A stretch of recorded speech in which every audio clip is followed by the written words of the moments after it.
Evet, böyle de devam ediyoruz. Evet. Efendim. Peki abi bu köy ne zaman kurulmuş? O konuda bir bilginiz var mı? Onu şöyle anlatayım. Biliyorsunuz bizim Alevi toplumunda yazılım olarak bir şey yok. İngiliz edebiyatı gibi, geçmişi gibi. Babadan oğula anlata anlata gelmişizdir. Atalarımız şunu söylüyordu. Hacı Bektaş-ı Veli'den sonra tahminen 1300 yıllarında Horasan'da, şu anda tam Hazar Deniz'in altında. Oradan gelmişler Malatya'ya. Malatya'da belli bir zaman kaldıktan sonra sığamamışlar oraya.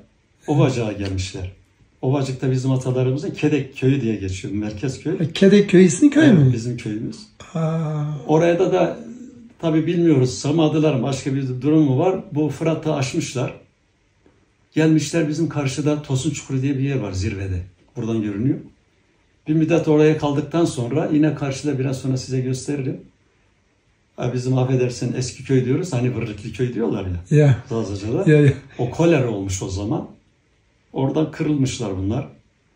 Sonra yine de büyümüşler bu vadinin içinde. Tabii bunlardan önce Alevi köyü değil diyorlar ama bizim 104 yaşında benim burada Kamber amcam komşum vardı. Hep onu dinlerdim ben. 2 sene önce rahmetli oldu. Allah rahmet eylesin. Allah rahmet eylesin.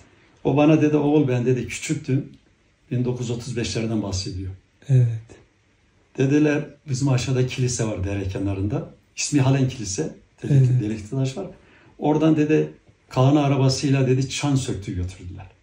Yani o da şunu gösteriyor ki burası bir yine Ermeni köyüymüş. Evet. Ermeni dağ köyüymüş.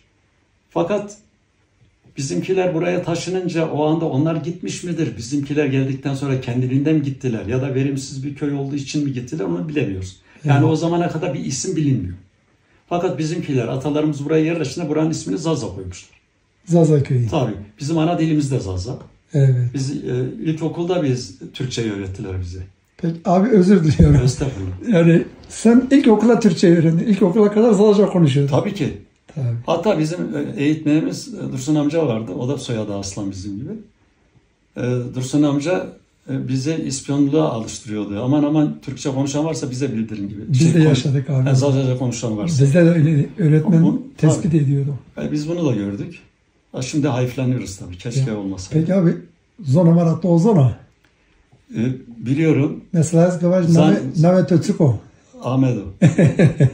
Yani 55 sene sonra kolay değil. Evet. Hiç konuşmuyorsun İstanbul'da. Fakat hepsini anlıyorum. Ama yani bu köyün hepsi bu dili konuşuyorlar. Tabii. Tabii köyün ismi de Zazaca. Tabii. Peki abi siz dilimizin ismini ne diyorsunuz? Kendi dilimize. He. Mesela hani ne diyordunuz, ne konuşuyorsunuz? Mesela ağza fek diyoruz. Tamam mesela hani diyorsun ya Almanlar Almanca konuşuyor, İngilizler İngilizce. Örneğin siz bu bizim konuştuğumuzun dille ne diyorsunuz? Zazaca mı diyorsunuz? Zazaca diyoruz. Peki Kırmancıki diyor musunuz? Kırmancıki biz bilmiyoruz. Arka köyler var, Kırmanca konuşuyorlar. Yani o Kırmanca dediğiniz Kürtçe oluyor Kürtçe, değil mi? He. Tabii. Onun tabii şiveleri var. Tabii. Yani bizim dile siz Zazaca diyorsunuz.